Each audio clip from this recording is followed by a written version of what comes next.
बिस्मिल्लाहिर्रहमानिर्रहीम। Pulmonary circulation हमारे पास ये वो सर्कुलेशन होगी जो कि आपके पास लंग्स के अंदर होती है। ठीक है, वो वेस्कुलेचर हमारी बॉडी में नॉर्मली आपके पास जो सर्कुलेशन है वो दो किस्म की होती है। एक आपके पास होती है सिस्टमैटिक। ठीक है, सिस्टमैटिक सर्कुलेशन आपके पास, और दूसरे नंबर पे आपके पास होती है पल्मोनरी। पल्मोनरी दोनों में मेन डिफरेंस ये है कि आपके पास जो पल्मोनरी सर्कुलेशन होती है ना, ये आपके पास होगी लो प्रेशर सर्कुलेशन। ठीक है, लो प्रेशर, तो इसमें अगर हम प्रेशर की बात करें तो आपके पास यहाँ पे सिस्टोलिक ब्लड प्रेशर जो होगा वो आपके पास तकरीबन होगा 24। सम हाउ सम बुक्स में 25 भी लिखा हुआ है, और डायस्टोलिक जो होगा वो आपके पास होगा 12। ठीक है, तो इसके अपोजिट अगर हम सिस्टमैटिक सर्कुलेशन की बात करें, जो कि आपके पास हार्ट जिसको असिस्ट कर रहा होता है, और साथ ब्लड वेसल्स भी दोनों आपके पास कॉम्प्रोमाइज होती हैं, मतलब ब्लड वेसल और हार्ट मिलके आपके पास सिस्टमैटिक सर्कुलेशन बनाता है। तो इसका जो आपके पास ब्लड प्रेशर होता है ना, 120/80। ठीक है, तो पहले नंबर पे हमें ये पता चल गया, तो ये आपके पास लो प्रेशर सर्कुलेशन होती है। ठीक है, इसमें प्रेशर जो होगा वो बहुत कम होगा। अगर हम हार्ट की बात करें, तो हार्ट हमारा जो होता है आपके पास, अगर हम यहाँ पे राइट हार्ट बना दें, ये आपके पास है राइट हार्ट। ठीक है, और दूसरी तरफ आपके पास यहाँ पे है ये लेफ्ट हार्ट है। ठीक है, और दरमियान में हम लंग्स बना देते हैं छोटे से, ये हमारे पास है लंग्स। ठीक है, तो आपके पास राइट, ये राइट हार्ट है, और ये हमारे पास है लेफ्ट हार्ट। राइट हार्ट से आपके पास पल्मोनरी आर्टरी निकलती है जो कि लंग्स में कौन सा ब्लड लेके जाती है, डीऑक्सीजनेटेड। ठीक है, पी ए पल्मोनरी आर्टरी, और यहाँ से हमारे पास क्या होगा कि ये आपके पास जो लंग्स से उसको ऑक्सीजनेट करके लेफ्ट हार्ट में ब्लड लेके जाती है हमारे पास पल्मोनरी वेन, और पल्मोनरी वेन में आपके पास ऑक्सीजनेटेड ब्लड होता है। ठीक है, वैसे वेन में नॉर्मली अगर हम बात करें तो वेन में डीऑक्सीजनेटेड ब्लड होता है, लेकिन यहाँ पे हमारे पास एक्सेप्शन है, तो इसी वजह से हमने रेड बना दी है। तो इसके आगे हमारे पास ये तो थी पूरी की पूरी सर्कुलेशन, पल्मोनरी सर्कुलेशन की हमने बात की। अब यहां से लेके हमारे पास लेफ्ट हार्ट से लेके राइट हार्ट को जो आपस में बाकी जो पूरा आपके पास सर्कल बनता है वो आपके पास है सिस्टमैटिक सर्कुलेशन। ठीक है, तो यहाँ पे जो आपके पास ब्लड प्रेशर होगा 120/80, और यहाँ पे जो होता है आपके पास 24/12। ठीक हो गया जी।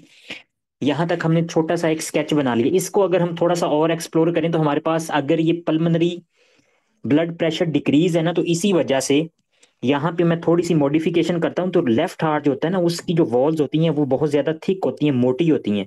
वो थिक मोटी क्यों होती हैं? क्योंकि उन्होंने ज्यादा ब्लड प्रेशर प्रोड्यूस करना होता है, ज्यादा प्रेशर आगे आपके पास डिलीवर करना होता है। इस वजह से लेफ्ट वेंट्रिकल जो होता है आपके पास, left side of the heart जो होती है वो आपके पास थिक होती है। ठीक हो गई, इस वजह से इसको मैंने थोड़ा डार्क कर दिया है। और राइट हार्ट जो होता है वो थोड़ा प्रेशर प्रोड्यूस करता है, तकरीबन 24 और 12 अराउंड अबाउट। तो इसलिए आपके पास राइट हार्ट जो होता है वो उसकी जो लेयर होती है वो थिन होती है, पतली होती है। ठीक है जी। अब हम वेस्कुलेचर की बात कर लेते हैं। तो यहाँ पे हमारे पास ये जो पल्मोनरी आर्टरी और आपके पास ये जो पल्मोनरी वेन है, इनकी अगर हम बात करें तो यहाँ पे जो स्मूथ मसल्स होंगे वो थोड़े होंगे, little smooth muscles, little smooth muscles, छोटे छोटे। ठीक है, उसके अलावा आपके पास यहाँ पे लो रेजिस्टेंस फ्लो होगा, इतनी ज्यादा रेजिस्टेंस नहीं होगी, लो रेजिस्टेंस फ्लो। और आपके पास ये जो वेसल्स होती हैं ये आपके पास वेरी डिस्टेंडेबल होती हैं। इसका मतलब ये होगा कि ये आपके पास बहुत ज्यादा कॉम्प्लाइंट होती हैं। कॉम्प्लाइंट मतलब आपके पास स्ट्रेचेबिलिटी, जिस तरह वॉल्यूम इंक्रीज करेंगे तो स्ट्रेचेबिलिटी जो होगी इनकी इंक्रीज होती जाएगी। ठीक है जी। ओके, अब हम चलते हैं नेक्स्ट। हमारे पास अगर हम ऑक्सीजन कंटेंट की बात करें ना, तो आपके पास ये जो सिस्टमैटिक और पल्मोनरी सर्कुलेशन है ना, ये दोनों आपके पास वेरिएशन शो करती हैं। किस तरह से? जो मेन वेरिएशन वो ये होती है आपके पास, अगर सिस्टमैटिक सर्कुलेशन है ना, ये वाली सिस्टमैटिक सर्कुलेशन है, अगर हमने क्या किया कि यहाँ पे हमने कहा कि आपके पास ऑक्सीजन की जो डिलीवरी है वो डिक्रीज है। अगर डिक्रीज ऑक्सीजन डिलीवरी होगी सिस्टमैटिक सर्कुलेशन में, तो इसका रिजल्ट ये आएगा कि यहाँ पे आपके पास जितनी भी वेसल्स हैं वो क्या हो जाएंगी, वेजो डायलेशन हो जाएगी, और वो अपने डायमीटर को इंक्रीज कर लेंगी ताकि आपके पास यहाँ पे ज्यादा फ्लो आए और डिक्रीज ऑक्सीजन को कंपनसेट किया जाए। ठीक हो गया। इसी के अपोजिट अगर हम पल्मोनरी सर्कुलेशन की बात करें, तो यहाँ पे अगर आपके पास ऑक्सीजन की डिलीवरी डिक्रीज होगी, अगर ऑक्सीजन कम है तो आपके पास जितना भी ये वेस्कुलेचर होता है लंग्स के अंदर, वहां पे आपके पास हो जाती है वेजो कॉन्स्ट्रिक्शन। वेजो कॉन्स्ट्रिक्शन ये क्यों होती है, इसको थोड़ा सा हम एक्सप्लोर करते हैं। हमारे पास यहाँ पे लंग्स हैं,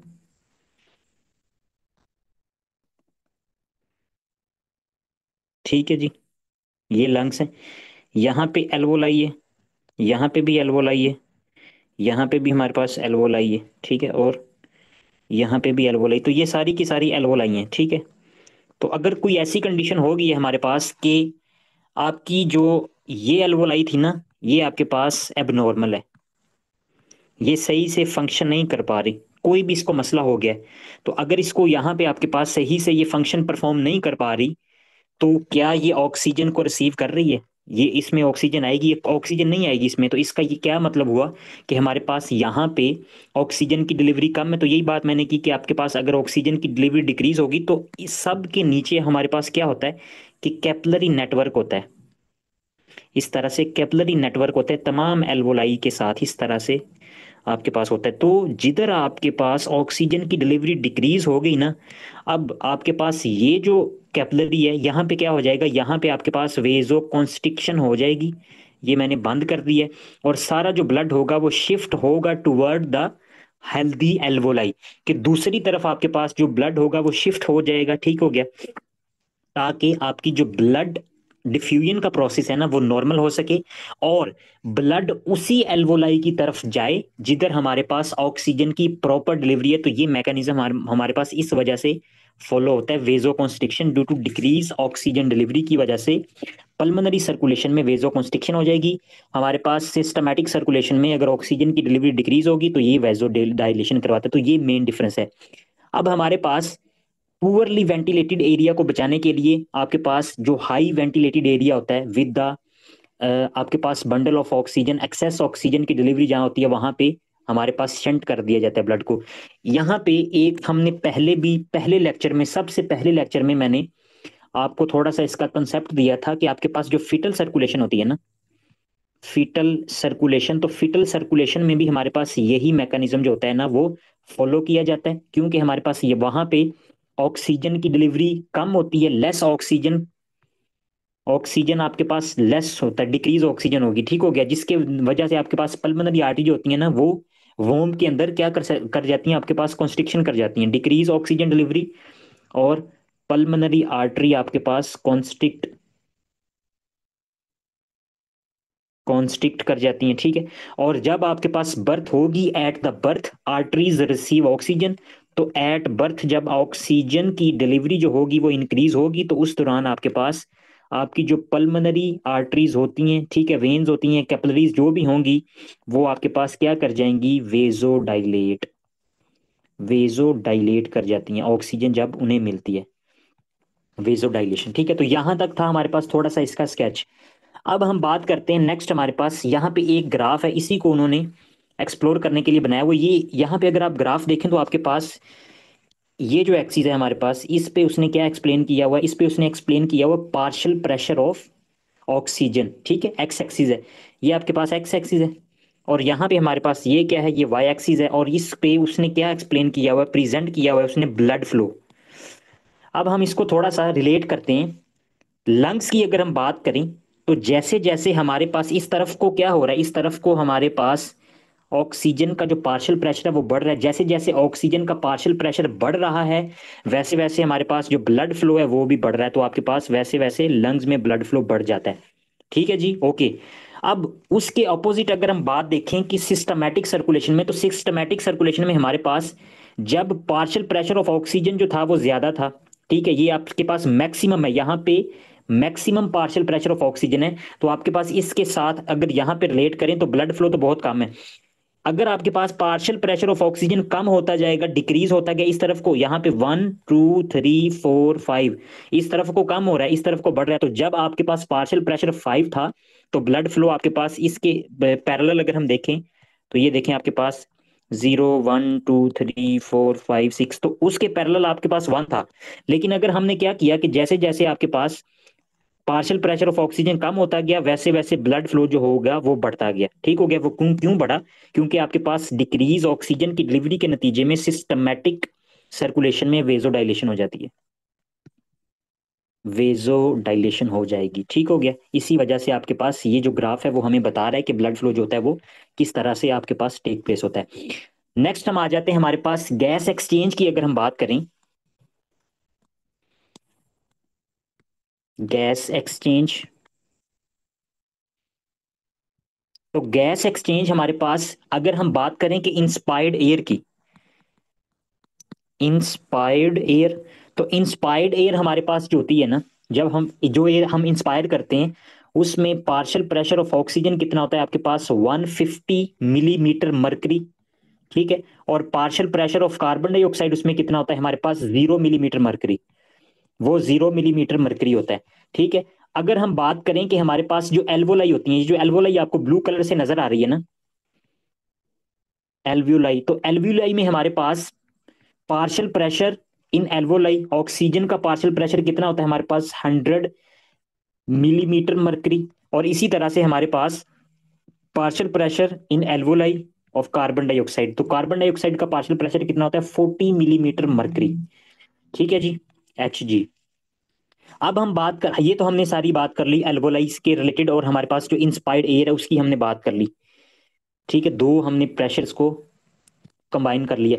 अब हम नेक्स्ट बात करते हैं वीनस ब्लड। वीनस ब्लड हमारे पास जब एल्वोलाई है तो यहां से हमारे पास क्या होता है कि वीनस ब्लड भी तो आता है ना, वीनस ब्लड आपके पास आएगा, ये सारा वीनस ब्लड है। और वीनस ब्लड के बाद आपके पास नेक्स्ट यहाँ पे ये कौन सा होता है, ये आपके पास होता है आर्टीरियल ब्लड। ठीक है, वीनस, और ये आपके पास है आर्टीरियल, आर्टीरियल ब्लड। ठीक है।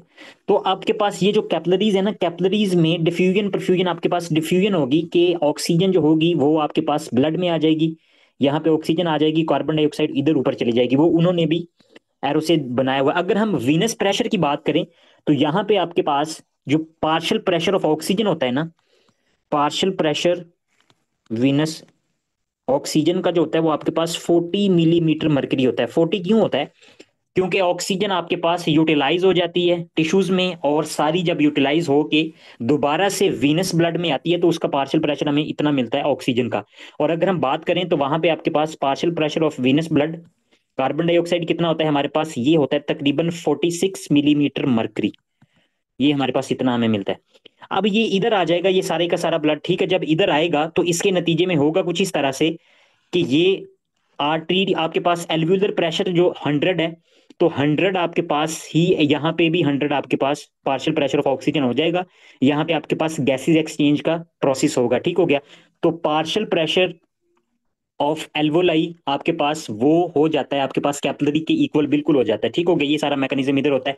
फर्दर जब यहां से सारा गैसेज एक्सचेंज का प्रोसेस होकर निकलता है तो नेक्स्ट आपके पास आर्टीरियल प्रेशर जो होता है ना, आर्टीरियल ब्लड प्रेशर जो होता है ना, आर्टीरियल ब्लड की अगर हम बात करें तो वहां पे आपके पास PaO2, ये कितना होता है, 90 मिलीमीटर मरकरी। ठीक है। और partial arterial carbon dioxide pressure जो होता है वो आपके पास कितना होता है, 40 मिलीमीटर मरकरी। अच्छा, अब हमने कहा कि यहाँ पे जब भी आएगा तो ये तो आपके पास ऑक्सीजन का पार्शियल प्रेशर एल्व्यूलर प्रेशर के बराबर होता है, तो फिर यहाँ पे हमने 90 क्यों लिखा, ये 90 इस वजह से आता है क्योंकि आपके पास ए ग्रेडियंट की वजह से ये आपके पास 90 आता है। ठीक हो गया। और ये जो ए ग्रेडियंट है हम इसको डिटेल में हाइपोक्सिया के टॉपिक में डिस्कस करेंगे। ठीक है, वहां पे मैं आपको बताऊंगा कि ये डिफरेंस आ रहा है, ये क्यों आ रहा है। ठीक है। तो यहाँ पे हमारे पास हमने सारे पार्शियल प्रेशर को डिस्कस कर लिया कि किस तरह से आपके पास पार्शियल प्रेशर लाई कर रहे होते हैं, और आफ्टर गैसेज एक्सचेंज आपके पास नेट रिजल्ट हमें क्या मिलता है, वीनस में, आर्टीरियल में, एल्वोलाई में, और सारा ये जो प्रोसेस है वो हमने देख लिया। इसको फर्दर नेक्स्ट हमने जो बात डिस्कस करनी है वो अब हमने करनी है हमारे पास परफ्यूजन लिमिटेड और डिफ्यूजन लिमिटेड। ये मोस्ट हाई यील्ड बात है, थोड़ी सी कंफ्यूजिंग है। Perfusion limited. ठीक है जी। अच्छा, परफ्यूजन लिमिटेड का मतलब ये होगा हमारे पास कि यहां पे हम एल्वोलाई बनाते हैं।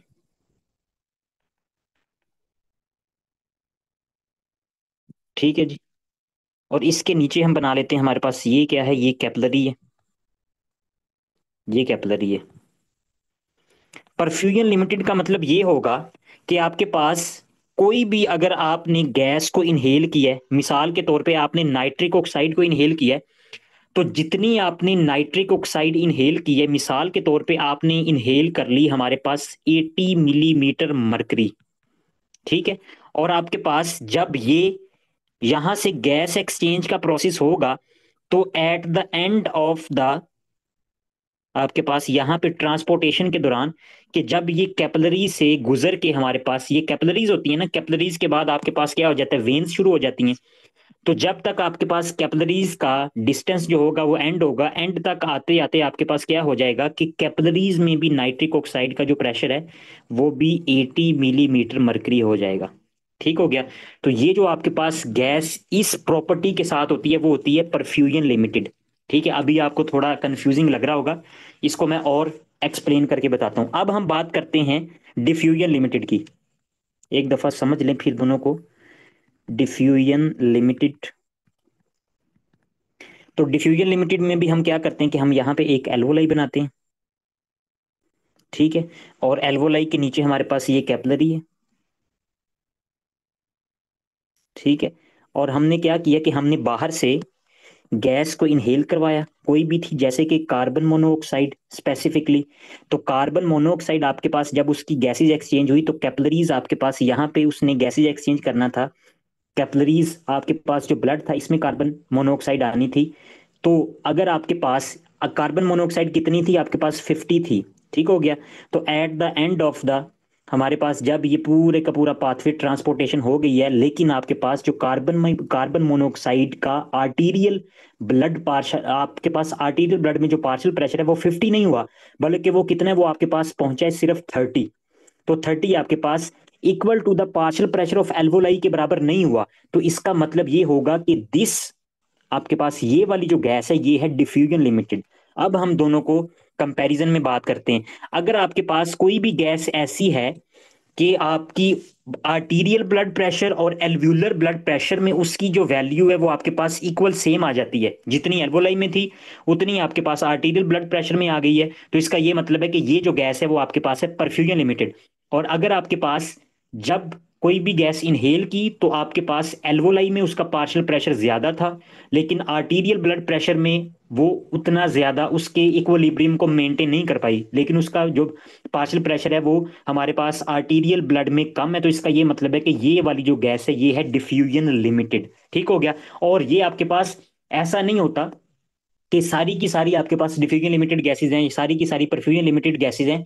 यहाँ पे उन्होंने इसको रिलेट करने के लिए ये बात उन्होंने बताई है कि आपके पास समहाउ ऐसा होता है कि कुछ कंडीशन में आपके पास परफ्यूजन लिमिटेड की प्रॉपर्टीज जो होती हैं वो शो करती है हमारे पास सम गैसेज, और कुछ कंडीशन में डिफ्यूजन लिमिटेड की प्रॉपर्टीज जो है वो शो करती हैं। मिसाल के तौर पे जैसे कि हमने नाइट्रिक ऑक्साइड की बात की, अब हम ग्राफ पे देखते हैं कि हमारे पास ग्राफिकली ये किस तरह से प्रेजेंटेशन होती है। तो ये आपके पास जो ग्राफ है, हमने कहा कि आपके पास ये जो है ये है लेंथ अलोंग कैपिलरीज, के कैपिलरीज की जो लेंथ है, जैसे जैसे वो आपके पास कैपिलरीज में मूव करेगी तो उसकी कंसंट्रेशन में क्या फर्क आएगा, ये आपके पास प्रेजेंट करेगा एक्स एक्सिस पे। और वाई एक्सिस पे उन्होंने क्या प्रेजेंट किया हुआ है, आपके पास पार्शियल प्रेशर। ठीक हो गया। और यहाँ पे मैक्सिमम उन्होंने ये बताया हुआ है कि पार्शियल प्रेशर ऑफ एल्वुलाई, कि आपके पास ये वो पार्शियल प्रेशर है कि जो कि एल्वुलाई का है। अब एक बंदे ने नाइट्रिक ऑक्साइड जो थी ना वो इनहेल कर ली, जब उसने नाइट्रिक ऑक्साइड की इनहेलेशन की है तो हमारे पास वीनस सप्लाई में, आपके पास वीनस ब्लड जो था उसमें तो बिल्कुल नहीं थी ना, क्योंकि बाद में इनहेल की है। यहाँ पे हमने क्या किया कि ये एल्वोलाई बना ली, और एल्वोलाई बनाने के बाद हमारे पास यहाँ पे कैपिलरीज हैं। ठीक है, तो आपके पास जितनी भी नाइट्रिक ऑक्साइड थी वो आपके पास एल्वोलाई में आई है। ठीक हो गया। और जितनी एल्वोलाई में आपके पास नाइट्रिक ऑक्साइड है N2O, वो आपके पास क्या है, उसका मतलब है कि partial pressure of nitric oxide in alveoli PA। ठीक है, alveolar partial pressure of nitric oxide. Capillaries में आपके पास जीरो था, पीछे सॉरी आपके पास वीनस सप्लाई में जीरो था, पीछे नहीं, पहले नहीं थी, बल्कि उसने इनहेल की है। तो जैसे जैसे आपके पास यहाँ पे along the length of capillary कि आपके पास ब्लड सर्कुलेशन हुई, परफ्यूजन हुई ब्लड की, तो ब्लड आता गया यहाँ से गुजरता गया, तो जब एंड तक पहुंचा तो जितना partial pressure of nitric oxide alveoli में था उतना ही partial pressure of nitric oxide in arterial blood में होगा। तो इसका मतलब ये है कि ये वाली जो हमारे पास गैस है ये आपके पास है perfusion limited gas. Perfusion limited. ठीक हो गया, ये बात थी। इसी के अपोजिट अगर हम बात करें तो हमारे पास दूसरी जो एग्जांपल है जो ग्रीन कलर से उसने प्रेजेंट किया हुआ है, ये आपके पास है कार्बन मोनोऑक्साइड। तो कार्बन मोनोऑक्साइड अगर आप देखें तो आपके पास यहाँ पे partial alveolar partial pressure of carbon monoxide को उसने ग्राफिकली यहां पे प्रेजेंट किया हुआ है, लेकिन क्या हुआ कि जब कार्बन मोनोऑक्साइड को इनहेल करवाया गया तो आपके पास उसका जो पार्शियल प्रेशर था वो आपके पास along the length of the capillary वो इंक्रीज हुआ है, वो इंक्रीज ही नहीं हुआ बल्कि वो आपके पास डिक्रीज ही रहा है। मतलब वो पार्शियल प्रेशर जो था उसका इतना ज्यादा इंक्रीज नहीं हो सका। तो इसका ये मतलब है कि ये वाली जो आपके पास गैस है वो क्या है, वो है आपके पास डिफ्यूजन लिमिटेड। Diffusion limited. अब इन दोनों में फर्क ये है कि अगर आपके पास कोई भी ऐसी गैस है जो कि परफ्यूजन लिमिटेड की प्रॉपर्टी रखती है, तो जब हम क्या करेंगे कि ब्लड सर्कुलेशन को बढ़ा देंगे तो आपके पास ब्लड सर्कुलेशन के बढ़ाने से परफ्यूजन प्रेशर जो होगा वो इंक्रीज हो जाएगा, ब्लड फ्लो बढ़ेगा तो आपके पास उसकी उस स्पेसिफिक गैस का जो पार्शियल प्रेशर है वो भी ब्लड में इंक्रीज होना शुरू हो जाएगा, ठीक है। तो डायरेक्टली प्रोपोर्शनल होगा आपके पास परफ्यूजन के। लेकिन डिफ्यूजन लिमिटेड जो होती है वो आपके पास इसके अपोजिट हो जाती है बात। अब हम बात करते हैं कि हमारे पास ऑक्सीजन से रिलेट करते हैं हम ये सारा मैकेनिज्म जो था। तो यहां पे अगर आप देखें तो आपके पास, अब हमने सपोज नहीं किया बल्कि अब हम बात करने लगे बॉडी की, इंसान ह्यूमन की बात करने लगे। तो ह्यूमन की अगर हम बात करें तो हमारे पास जो वीनस ब्लड होता है, मैंने जैसे शुरू में बताया, वीनस ब्लड में पार्शियल प्रेशर ऑफ ऑक्सीजन कितना होता है, 40 होता है, ठीक हो गया। तो 40 आपके पास पार्शियल प्रेशर था, तो जैसे ही इनहेलेशन हुई एल्वोलाई में, नॉर्मली आपके पास क्या होता है कि एल्वोलाई में ऑक्सीजन का पार्शियल प्रेशर 100 होता है, तो आपके पास 100 यहाँ पे लिखा हुआ है। तो जैसे जैसे along the length of capillary आपके पास ब्लड गुजरता गया वैसे वैसे आपके पास ऑक्सीजन का जो पार्शियल प्रेशर था वो एल्वुलर पार्शियल प्रेशर के बराबर होता गया। तो इसका मतलब ये है कि इन हेल्दी लंग आपके पास जो ऑक्सीजन होती है वो किसकी प्रॉपर्टी शो करती है, वो शो करती है परफ्यूजन लिमिटेड की। ठीक हो गया। अब हमने बात की कि फाइब्रोसिस, तो फाइब्रोसिस के दौरान हमारे पास क्या होगा कि लंग्स खराब है, खराब होने के मतलब ये होगा कि आपके पास फाइब्रोसिस में होता कुछ इस तरह से कि ये क्या है, हमारे पास एल्वोलाई है, और एल्वोलाई में फाइब्रोसिस का मतलब ये होता है कि आपके पास थिकनेस हो गई है। तो थिकनेस ये देखें, आपके पास एल्वोलाई की जो वॉल है वो आपके पास अब थिक हो चुकी है, ये इतनी ज्यादा थिक हो चुकी है, ऑक्सीजन सेम वही है, ठीक हो गया। और उसका पार्शियल प्रेशर भी आपके पास यहाँ पे 100 ही है, लेकिन यहाँ पे आपके पास along the length of the capillary पूरी की पूरी ऑक्सीजन जो होगी वो आपके पास यहां से इधर नहीं आ पाएगी, और आपके पास यहाँ पे पार्शियल प्रेशर ऑफ ऑक्सीजन कितना रह जाएगा, 70। तो आपके पास एल्वोलाई में कितना था, 100 था। तो इसका मतलब ये होगा कि ये वाली जो प्रॉपर्टी है वो आपके पास फाइब्रोस्ड लंग की है, और कौन सा आपके पास जो मैकेनिज्म है उसको फॉलो कर रही है, this is the diffusion limited. ठीक हो गया। तो ये आपके पास होती है diffusion limited. I think so कि अब आपको क्लियर हो गया होगा कि डिफ्यूजन लिमिटेड का क्या मतलब है, कि अगर आपके पास across the length along the capillaries, कि अगर आपके पास partial pressure of any gas in the alveoli does not equal to the partial pressure of oxygen in the capillaries, अगर वो बराबर नहीं होता तो इसका मतलब ये होगा कि डिफ्यूजन लिमिटेड, और अगर वो इक्वल हो जाता है तो इसका ये मतलब है कि वो गैस जो है वो परफ्यूजन लिमिटेड की प्रॉपर्टी जो है वो शो कर रही है। अच्छा, यहाँ पे एक्सेप्शन ये है कि एमसीक्यूज वो इस तरह से पूछ सकता है कि अगर एक बंदा जो है वो हाई एल्टीट्यूड के ऊपर गया हुआ है, हाई एल्टीट्यूड का क्या मतलब है कि आपके पास वो चढ़ गया अजमी की 5th बिल्डिंग के ऊपर, 5th फ्लोर पे चला चला गया वो, ठीक हो गया। तो अब वहां पे मिसाल के तौर पे एग्जांपल दे रहा हूं कि पार्शियल प्रेशर ऑफ ऑक्सीजन कम होता है, नॉर्मल आपके पास 100 था, तो यहाँ पे उसको कितना मिलेगा, पार्शियल प्रेशर ऑफ ऑक्सीजन आपके पास होगा PO2 60 मिलीमीटर मरकरी। तो अगर इतना मिल रहा है, नॉर्मली वीनस ब्लड आपके पास जो होता है इसमें पार्शियल प्रेशर 60 होता है। तो अब आप लोगों ने मुझे बताना है कि इसने जो पार्शियल प्रेशर है वो अचीव तो कर लिया, 40 से 60 हो गया, तो व्हाट मैकेनिज्म, ये आपके पास कौन सा मैकेनिज्म इसने फॉलो किया, क्या इसने परफ्यूजन प्रेशर आपके पास जो था परफ्यूजन लिमिटेड का मैकेनिज्म आपके पास प्रॉपर्टी को फॉलो किया, या यहाँ पे उन्होंने इसने डिफ्यूजन लिमिटेड की प्रॉपर्टी को डिस्कस किया। तो आप लोग मुझे बता रहे हैं अभी। अच्छा चलिए मैं बता देता हूँ, हमारे पास ये जो मैकेनिज्म होगा ये आपके पास होगा perfusion limited. Perfusion limited why, because of आपके पास ऑक्सीजन जो थी उसने एल्व्यूलर प्रेशर के इक्वल आपके पास जो कैपिलरी में था वो प्रेशर मेंटेन कर लिया। इस पे नहीं जाना हमारे पास, हमने मेनली ये देखना है कि एल्वोलाई के दरमियान एल्वोलाई में कितना प्रेशर है। अगर एल्वोलाई में प्रेशर जो है वो आपके पास कैपिलरी के प्रेशर के बराबर आ रहा है तो इसका ये मतलब है कि आपके पास जो गैस है वो कौन सी है, परफ्यूजन लिमिटेड है, और अगर नहीं आ रहा तो वो आपके पास होगी डिफ्यूजन लिमिटेड। कार्बन डाइऑक्साइड को थोड़ा सा डिटेल में देख लेते हैं हमारे पास। तो जो आपके पास वीनस ब्लड सप्लाई होती है वहां पे पार्शियल प्रेशर 60 होता है। तो जैसे ही आपके पास एल्वोलाई में आपके पास 60 नहीं होता, 46 होता है, तो 46 से आपके पास 40 में अचीव कर लिया जाता है, मेंटेनेंस हो जाती है, जो कि आपके पास परफ्यूजन लिमिटेड के बराबर है। कि एल्वुलर प्रेशर जो होता है वो आपके पास कैपिलरी प्रेशर के इक्वल हो जाता है। ठीक हो गया। तो ये था हमारे पास डिफ्यूजन प्रेशर, और हमारे पास परफ्यूजन लिमिटेड और डिफ्यूजन लिमिटेड की जो बातें थी वो सारी हमारे पास हो गई हैं। अब ये जो आपके पास diffusion DLOC, what is DLOC? Diffusion capacity of carbon monoxide. अच्छा, इसको हम क्यों किस लिए मेजर करते हैं? हमारे पास ये हम मेजर करते हैं ability of the lungs to transfer gas, ability of lung to transfer gas. ठीक है, इस हमारे पास इस पर्पस के लिए डिफ्यूजन ऑफ, हमारे पास diffusion capacity of carbon monoxide को हम DLCO आएगा, DLOC नहीं आएगा। इसको मैयर करते हैं। मैयर हम किस तरह से करते हैं कि हम स्मॉल अमाउंट में पेशेंट को कार्बन मोनोऑक्साइड देंगे। ठीक हो गया, ज्यादा मिकदार में नहीं देनी क्योंकि ये डेंजरस होती है। स्मॉल अमाउंट में देंगे तो आपके पास, हमें पता है कि कार्बन मोनोऑक्साइड डिफ्यूजन लिमिटेड का जो मैकेनिज्म है उसको फॉलो करती है। तो इसके नतीजे में होगा क्या कि आपके पास अमाउंट टेक अप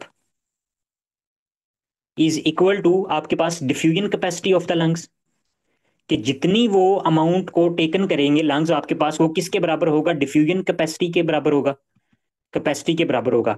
और फर्दर आपके पास नेक्स्ट क्या होगा कि उतनी ही ये आपके पास फर्दर आपके पास ये कार्बन मोनोऑक्साइड को एक्सेल करवा देंगे। तो अब हम नेक्स्ट क्या करते हैं कि हम मशीन से मेजर करते हैं एक्सहेलेशन, एक्सेल प्रॉपर्टी, मतलब कि आपके पास amount of the carbon monoxide. तो नॉर्मल आपके पास कितनी होती है? 75 to 140%। ठीक हो गया, इतनी होती है। तो अगर हमारे पास ये नॉर्मल लंग की है, नॉर्मल के लंग की है 70 to 140%, अगर इससे कम आ रही है हमारे पास, तो इसका मतलब ये होगा कि जो लंग्स की डिफ्यूजन कैपेसिटी है ना वो आपके पास डिक्रीज हो चुकी है, और या तो एल्वोलाई में थिकनेस हो चुकी है, बहुत ज्यादा थिक हो चुकी है एल्वोलाई। ठीक है, यहाँ आपके पास उसका जो सरफेस एरिया वो आपके पास डिक्रीज हो चुका है। तो इस वजह से डिजीज्ड लंग में क्या होगा कि ये आपके पास लेस देन 40% आएगी, DLOC, diffusion capacity of carbon monoxide. ठीक हो गया जी, यहां तक बात हो गई है कंप्लीट। अब हम नेक्स्ट चलते हैं। तो नेक्स्ट हमारे पास रेजिस्टेंस टू ब्लड फ्लो की अगर हम बात करें, तो लंग्स में आपके पास सबसे पहले क्या होता है? सबसे पहले हमारे पास आर्टरी,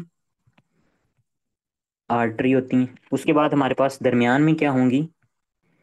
हमारे पास कैपिलरीज,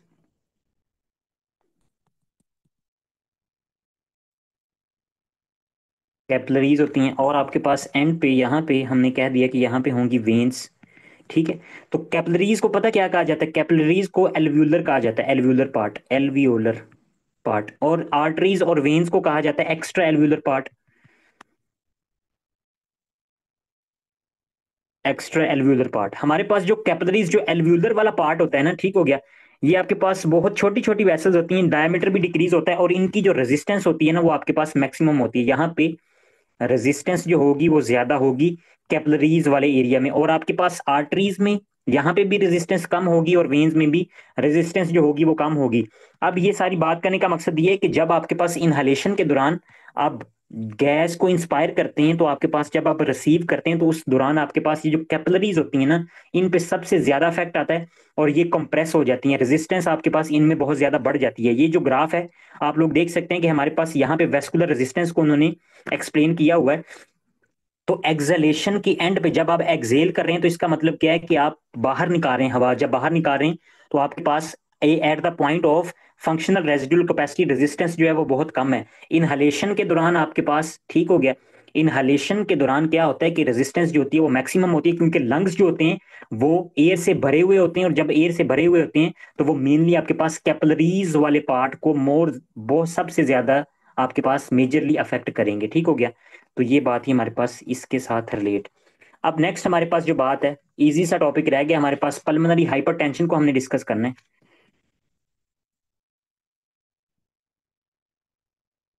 पल्मोनरी हाइपरटेंशन, तो पल्मोनरी हाइपरटेंशन हमारे पास, जैसे हमने कहा कि पल्मोनरी सर्कुलेशन का जो ब्लड प्रेशर होता है हमारे पास, वहां पे हमें कितना देखने को मिलता है? हमारे पास 24/12 इतना हमारे पास होता है पल्मोनरी सर्कुलेशन का ब्लड प्रेशर। ठीक है, और मीन ब्लड प्रेशर, अगर मीन ब्लड प्रेशर की बात करें तो वो आपके पास होता है 10 to 14 मिलीमीटर मर्करी।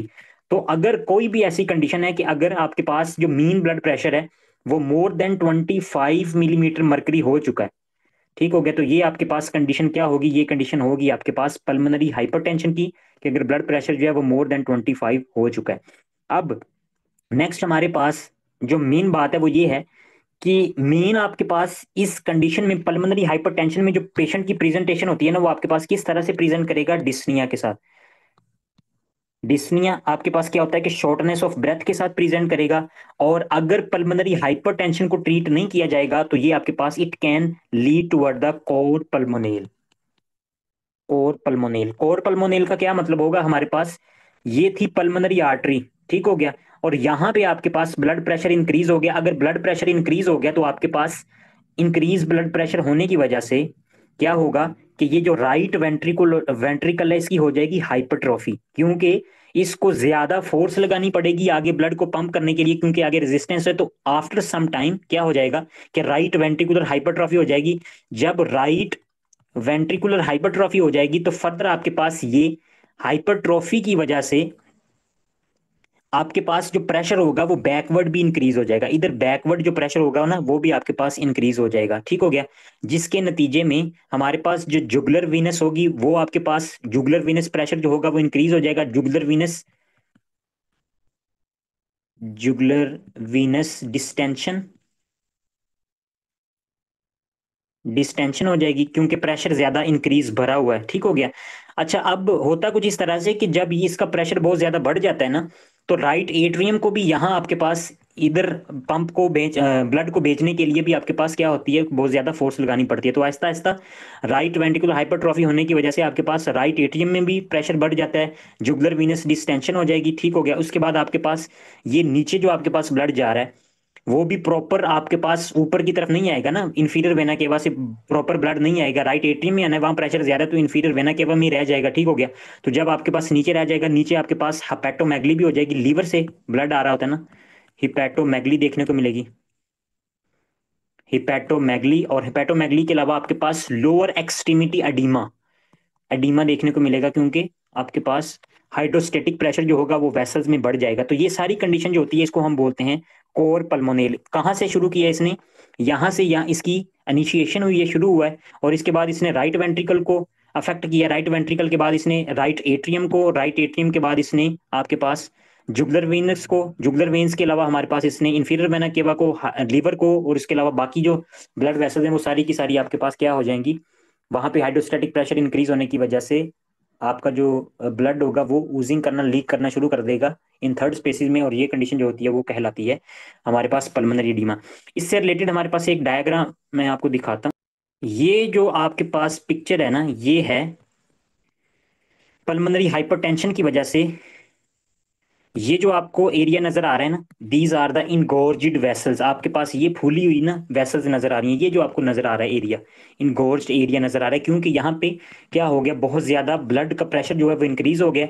और लंग्स की कैपिलरीज में आपके पास जो ब्लड है वो यहाँ पे निकला हुआ है, ठीक हो गया। तो पल्मोनरी एडिमा की कंडीशन भी हो सकती है, क्योंकि हाइपरटेंशन की वजह से पल्मोनरी एडिमा जो होता है वो भी हो जाता है, ठीक हो गया। इस तरह के आपके पास पेशेंट होगा और उसको मेन का most commonly dyspnoea, shortness of breath के साथ प्रेजेंट करेगा, और कॉम्प्लिकेशन जो होती है वो उसमें कॉर पल्मोनल देखने को मिलता है। हमने इसको किस तरह से डायग्नोज करना है, तो गोल्ड स्टैंडर्ड जो टेस्ट होता है ना for the diagnosis of the pulmonary hypertension, तो हम सबसे पहले करवाते हैं right heart catheterization, right heart catheterization. लेकिन ये जो प्रोसेस होता है ना वो आपके पास इन्वेसिव होता है, इस वजह से इसको प्रेफर नहीं किया जाता। इसके अलावा हमारे पास जो नॉन इन्वेसिव डायग्नोसिस होता है ना, वो आपके पास होती है इकोकार्डियोग्राम, इकोकार्डियोग्राम। और इकोकार्डियोग्राम में हम देख लेते हैं कि आपके पास जो लेफ्ट और राइट हार्ट का जो साइज है ना वो हमारे पास इक्वल है या बढ़ा हुआ है, ठीक हो गया। वैसे लेफ्ट वेंट्रिकल जो होता है वो थोड़ा सा ज्यादा साइज में होता है, अगर राइट वेंट्रिकल जो होता है वो साइज में बढ़ा हुआ है, इकोकार्डियोग्राम पे हमें नजर आ जाएगा। तो ये हमें कंफर्म हो जाएगा जो पेशेंट जो है वो आपके पास किसके साथ मिल रहा है, पल्मोनरी हाइपरटेंशन के साथ जो है वो प्रेजेंट कर रहा है। अगर हम इनकी काजेज की बात करें तो हमारे पास इसकी मोस्ट कॉमनली दो काजेज हैं, ठीक हो गया। मोस्ट कॉमन दो काजेज आपके पास या तो ये होगा लेफ्ट एट्रियम आपके पास उसमें हाइपरटेंशन की वजह से होगा, ठीक है, या आपके पास ये होगा जो प्राइमरी काज होती है। इससे भी अगर हम और ज्यादा इसको एक्सप्लेन करें ना तो आपके पास यहाँ पे एक इक्वेशन है जो कह रहा है कि हमारे पास partial pressure of pulmonary arteries, pressure in the pulmonary arteries is equal to cardiac output multiply by pulmonary vascular resistance plus हमारे पास partial pressure in the left atrium. तो वो ये कह रहा है कि आपके पास जो प्रेशर होगा पल्मोनरी आर्टरी में वो डायरेक्टली डिपेंड कर रहा है पल्मोनरी वेस्कुलर रेजिस्टेंस के ऊपर और pressure in the left atrium के ऊपर, इन दोनों पे डिपेंड कर रहा है।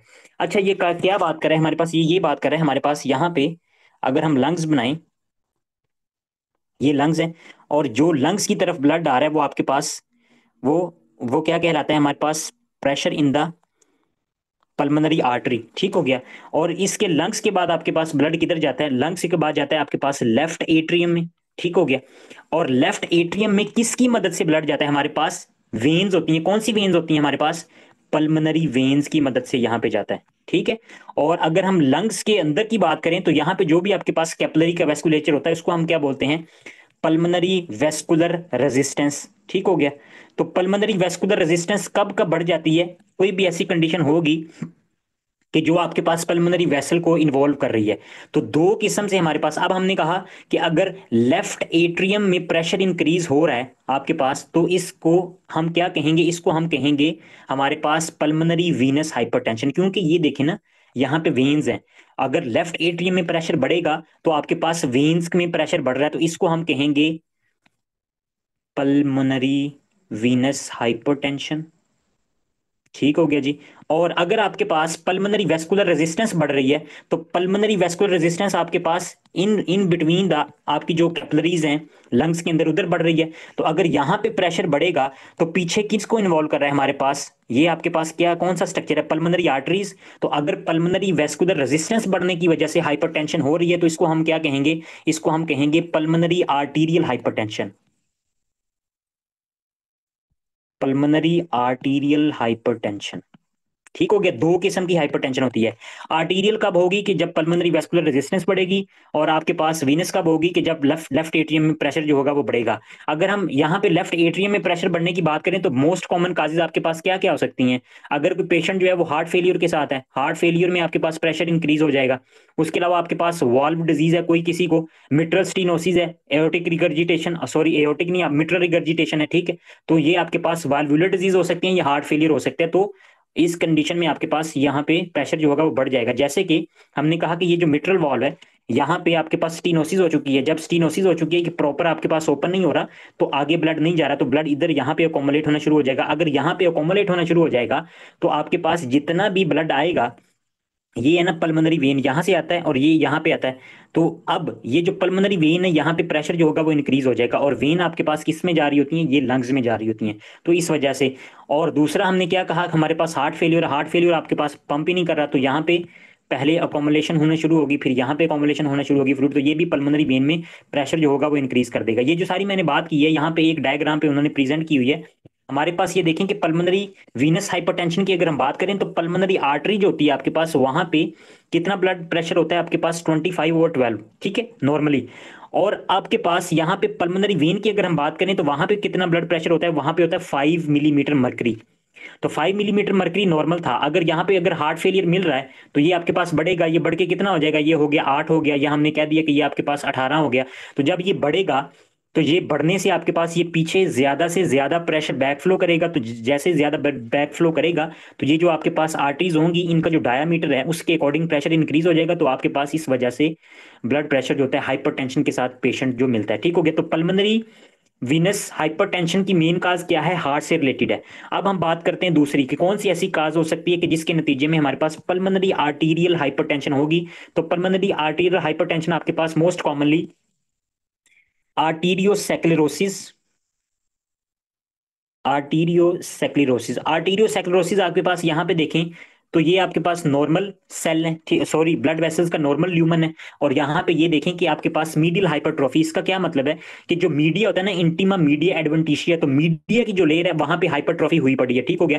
तो जब हाइपरट्रॉफी होगी तो जो ल्यूमन होगा वो डिक्रीज हो जाएगा, तो ये आपके पास आर्टीरियोसेक्लेरोसिस भी मोस्ट मेन कॉमन काज है पल्मोनरी हाइपरटेंशन की। और ये कौन सी होगी, ये आपके पास होगी आर्टीरियल हाइपरटेंशन, ठीक है। नेक्स्ट हमारे पास हमने हार्ट फेल की बात कर ली, अब हम बात करते हैं कि हमारे पास आर्टीरियोस्क्लेरोसिस के अलावा और कौन कौन सी काजेज हैं जो कि आर्टीरियल पर हाइपरटेंशन करवाती हैं? तो हम बात करेंगे हाइपोक्सीमिया की।